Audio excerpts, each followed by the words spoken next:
Halo guys, balik lagi ke channel gue Walk People. Hari ini gue pengen bahas masih seputar sepak bola. Minggu ini ada dua final akbar yang lagi hype.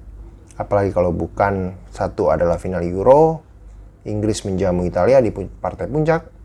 Satu lagi adalah Brasil menjamu Argentina di final Copa America 2021. Nah, kita ingin bahas mungkin awalnya adalah Inggris melawan Italia.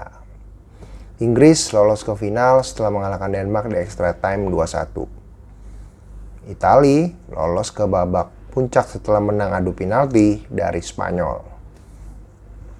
Sekarang mainnya di Wembley. Tidak ada akumulasi kartu bagi kedua tim, tapi Italia memiliki beberapa handicap. Satu, mereka tampil di kandang Inggris. Yang kedua, Leonardo Spinazzola harus absen. Nah, gimana peluangnya bagi Italia? Mungkin kita membahas dari sisi Inggris terlebih dahulu ya. Jadi kalau menurut gua, Inggris sangat berpeluang sekali untuk menjadi juara. Meskipun yang dihadapi ini adalah tim yang mentalitas juaranya juga udah kelihatan, Italia. Nah, apa aja keuntungan Inggris? Inggris memiliki keuntungan sebagai tuan rumah, itu pasti. Karena faktor teknis dan non-teknis pasti berperan di sana. Faktor teknis, semangat football is coming home akan sangat mewarnai jiwa dari seluruh pemain Inggris nih, kalau menurut gue. Jadi semangat ini akan coba dikobarkan oleh Gareth Southgate kepada anak asuhnya untuk betul-betul mati-matian bisa mengembalikan prestasi ke tanah Britania Raya. Kemudian faktor non-teknis udah kelihatan juga nih di babak semifinal. Banyak kejadian yang cukup tanda kutip ya, quote and quote, adalah bisa diperdebatkan.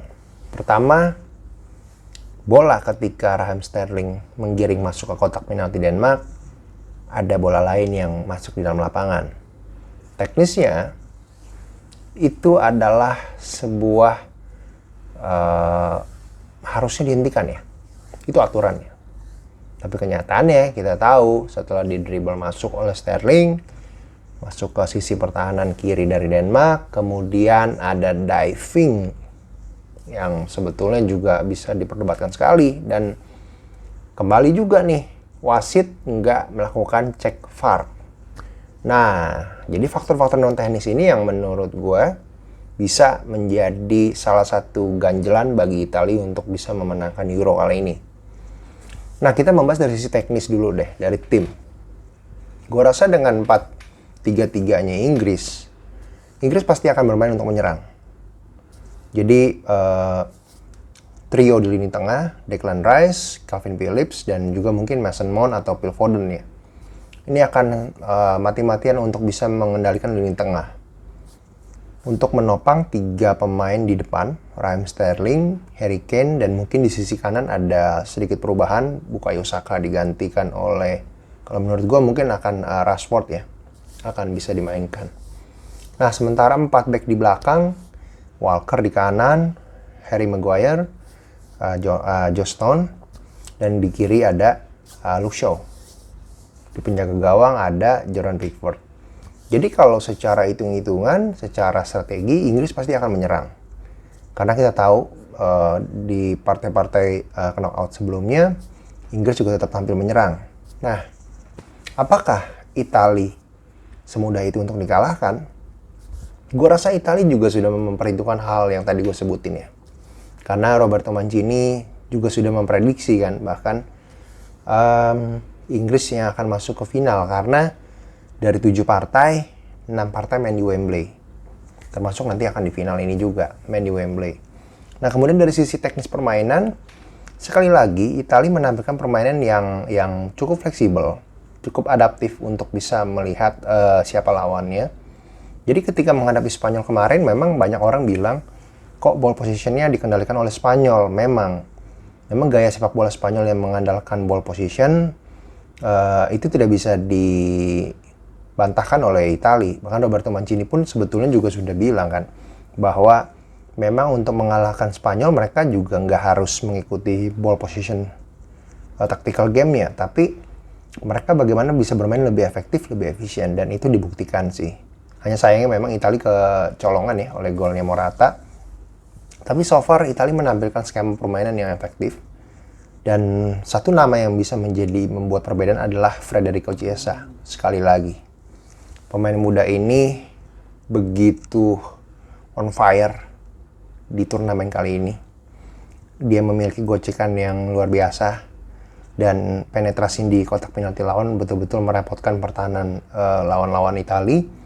Jadi gue rasa Italia akan tampil dengan skema 4-2-3-1 atau 4-3-3 ya. Jadi di lini tengah ada trio Barella, Verratti, Jorginho.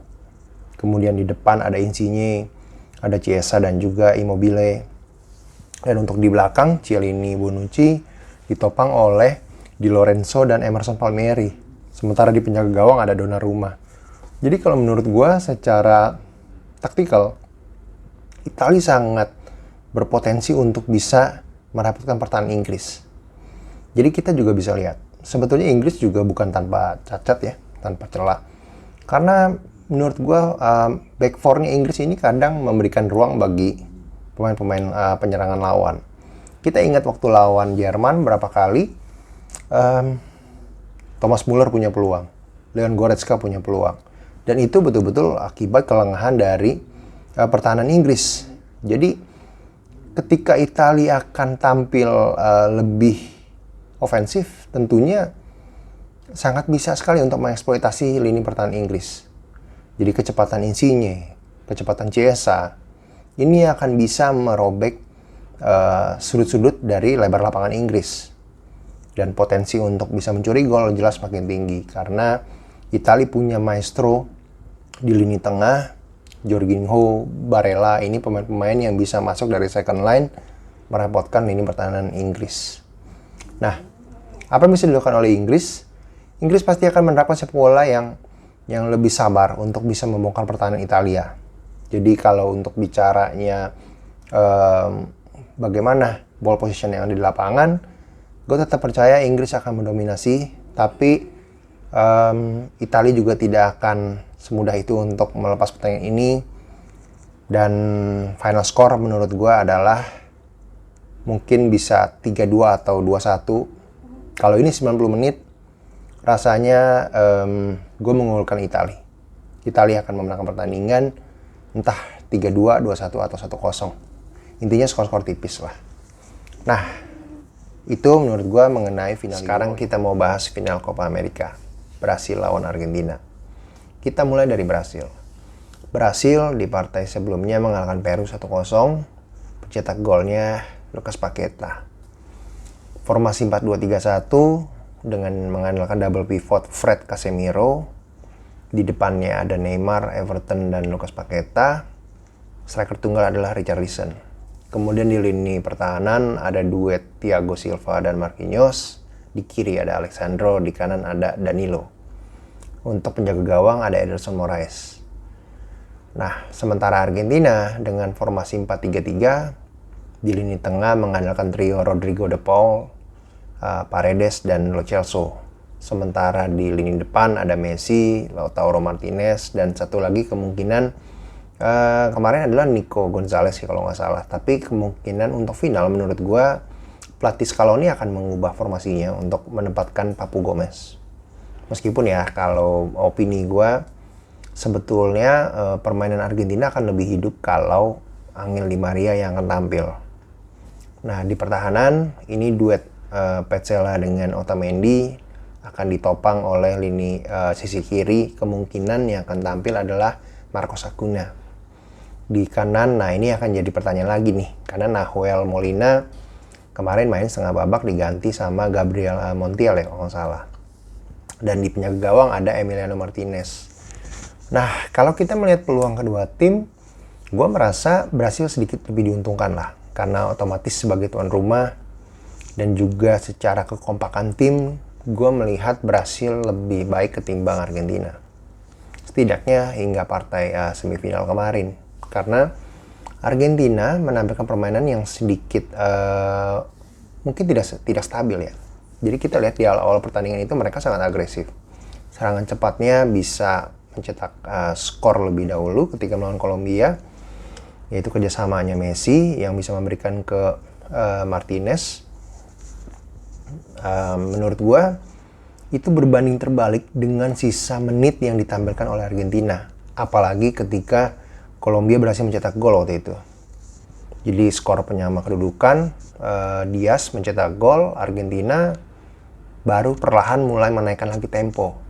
Nah, kalau Argentina menampilkan permainan seperti ini, gue rasa mudah bagi Brasil untuk menekan psikologis tim Argentina, karena gaya main Brasil yang mengandalkan Jogo Bonito dan sentuhan 1-2 ini otomatis akan trigger pertahanan Argentina untuk melakukan pelanggaran-pelanggaran. Kemarin kita bisa lihat berapa banyak pemain Argentina yang harus mendapatkan kartu kuning ketika menghentikan serangan kilatnya Kolombia. Diaz, Borja, itu pemain yang cepat yang harus dijatuhkan dengan mengakibatkan kartu kuning. Kemudian juga ada Cardona kan, kemarin juga berapa kali merepotkan pertahanan Argentina. Akhirnya sampai seorang Petzela harus mendapat kartu kuning kan, menghentikan lajunya Diaz. Jadi gue rasa untuk pertandingan ini, selama Brasil bisa mengendalikan permainan, mampu lebih sabar dalam membangun serangan, peluangnya akan lebih besar untuk Brasil. Dan gue memperkirakan mungkin skornya bisa 2-0 atau 3-1 untuk Brasil. Karena sedikit mengkhawatirkan dari sisi pertahanan Argentina. Ya, kita nggak menutup mata, Otamendi sudah termakan usia. Kemudian back four-nya ini sendiri menurut gue kurang stabil ya. Apalagi mendapatkan serangan-serangan kilat yang 1-2 kerjasamanya bisa efektif ditampilkan. Ini akan sangat merepotkan pertahanan Argentina. Jadi untuk skor ya gue mengunggulkan Brasil untuk bisa juara. Nah kira-kira itu dari gue untuk prediksi 2 final ini. Teman-teman boleh silahkan komen, boleh sharing. Apapun kalian boleh tulis di komen, silahkan. Tapi intinya kita nggak saling menyalahkan, kita hanya bertukar opini. Oke guys, thank you for watching. Bye-bye.